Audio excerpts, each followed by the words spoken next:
இது வந்து அந்த முன்னாடி போட்ட ஷார்ட்ஸோட கண்டினியூஷன்.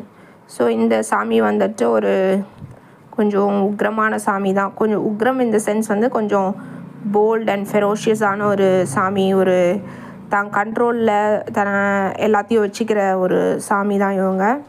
இது வந்து முனீஸ்வரராக இருக்கலாம், கருப்பு சாமி, சுடலை மாடன், அந்த மாதிரி நிறைய ஆண் தெய்வங்கள் இருக்காங்க. எனக்கு தெரியாது சரியா எல்லாரையும்.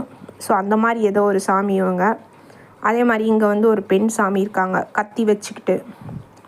ஸோ ஒரு பெண் அம்மனோட ஒரு குலதெய்வமாக ஒரு தனியாக ஒரு அம்மன் கையில் மேபி அவங்க கத்தி வச்சிட்ருக்கலாம். அந்த மாதிரி ஏதோ ஒரு சாமி இங்கே இருக்கலாம்.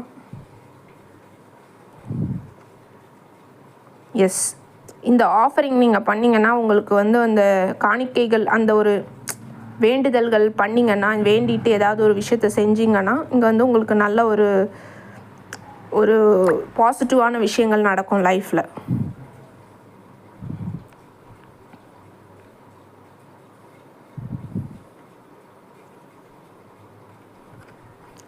நிறைய பேர் வந்துட்டு அந்த குலதெய்வம் வந்து எதிர்பார்த்துட்டு இருக்காங்க. லைக் வந்து நம்ம கோயிலுக்கு வரலையே, நம்ம வெயிட் பண்ணுறாங்க, நம்மளை வந்து பார்க்கலையே, நம்மளை வந்து நமக்கு செய்ய வேண்டிய மரியாதைகளை செய்யலையே அப்படின்றத வந்து எக்ஸ்பெக்ட் பண்ணுறாங்க.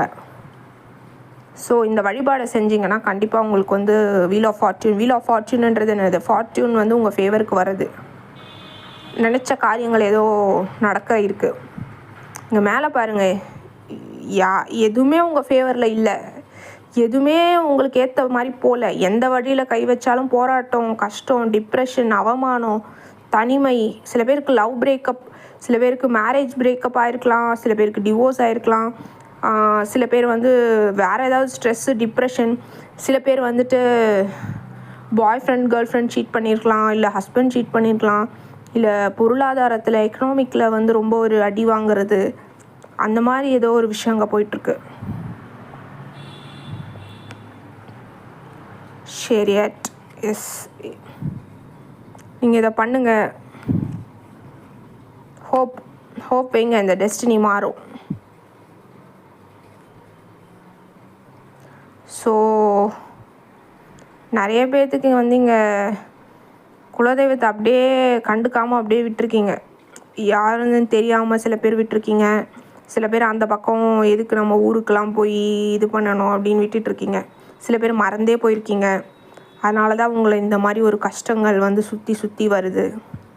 ஸோ ஒரு வாட்டி போய் விசிட் பண்ணி அவங்களுக்கு செய்ய வேண்டிய ஆஃபரிங் செய்யுங்க, மாறும்.